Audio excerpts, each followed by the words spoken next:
Oscar Mutwe ko batakana n'abachori bw'ikiyama kia UDA bwanyareko babwikirana ang'eni gobono ababwatani ahanene bali abakoboria ebirobo ayume county ya Kisii banyareko bakomerana hase omuyogoyo muhime ubwogatigati bw'umucyo songo wasoko bekemero birimikiranu bose bw'abachori bwo koko na tinga keshiri ababwatani abekiyama kia UDA babakwena kyabuna emero birimikiranu yabeirege kobe kwa bose bw'abachori bwo kagero korekana kitariki emeronko ebere na isano na isato asikere batabna ni gobura chikokorekana senchera yekerero na kuboria bananchi wesokia asobunge eriyoko bakera ekura abaraya barabe bakubarase amatukari busyo unagotomanyo muri cyo ito sami yenda nige marobere mekirana nyarire ko bage ko baho nabo igobo toreru kwana kibwa hanene chinga kebo chori obwo burachiko bwikirana one man one vote one man abarai bekyama kya UDA ase county ya Kisii nigo basangirekana gukwanira abachori bw'ekyama ekyo barakorekane bwangoiga. Kwanza kabisa hawa ambao tumekutana na wao hapa,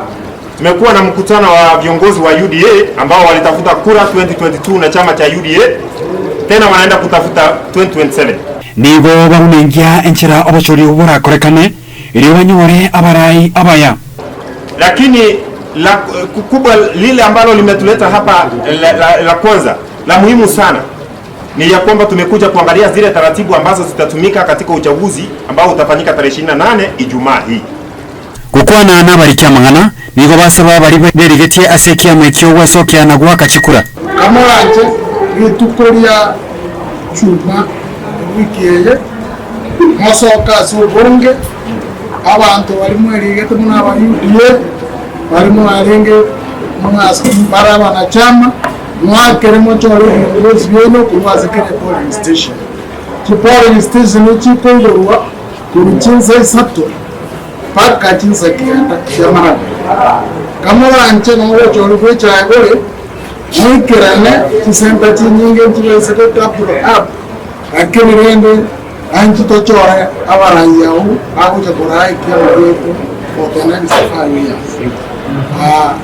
finally abantu baminto gatuanchane tusikane tutuare unity aya nani gomba tebanga litukolia chuma nko sorakere muntu ito nabakonya litukolia chuma libwata mangana amange amatanga nebintu ebindi laki bitu bito biko igo sambili na nusu saa tatu chikura chiachatu igo ondebwesi nabo nabasoroira moso kaso bonge moso ase bitu ogoeta mwake chikura gaki ekiama gito gya UDA nkebwa tubagusi nekiama kere free kero muntu tigachiche ake chikura erinde litukere tonyora abarai babuchaka ko ejende ejamire nigo baboria abaswati gwesokya kurwanira amabaga y'oburai eriyo na barabu babe ase oburai Sofia Bobia Bogetayo wa constituency.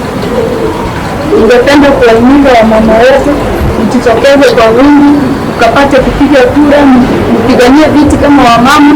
Hii serikali yetu ya UDA imepewa wamama jukumu, imewapea kipaumbele wamama wasimame kwa wingi wapite kupigania viti zenye zimepewa kwa kila slot. From the grassroots tuko na nafasi za wanawake kupigania hizi viti. Mahali tuko na jenda mwanaume anapigiwa kura na mwanamume pia anapewa kura. So serikali yetu ya UDA imepewa wamama jukumu wajitokeze kwa wingi tarehe 28 kupigiwe kura. Na wale wote wamesikia hii ujumbe nyumbani, mkuje tarehe 28 mpige kura ili tuweze kujenga chama yetu ya UDA hapa Kisii County. Kurinde nigo basaba abarai korwa ase ebyama ao kwegwa oboene bwabo. Kuna mambo ambayo yanaendelea kufanyika katika jimbo hili ambayo hayatufurahishi. Na haya mambo yalianza na kudhalilisha viongozi MCAs wa Kisii County Assembly. Hiyo mambo ikatoka hapo ikaingia kudhalilisha wale wanachama ama members wote wa chama. Memba wa chama yeyote akishikwa akipelekwa hapa kotini, na sisi tunataka kuuliza serikali ya kwamba kama kuna injustices katika corridors of power, corridors of justice, sisi tunamuuliza Martha Koome akaweza kuangalia jambo hili, kwa sababu tunataka kila mwanadamu asua viongozi ama wananchi members wa UDA wapewe haki yao na wapewe justice kama wale wengine. Kwa reporter ya Egetaseni Kendeze TV, Nkoro kwa Sam Miyenda.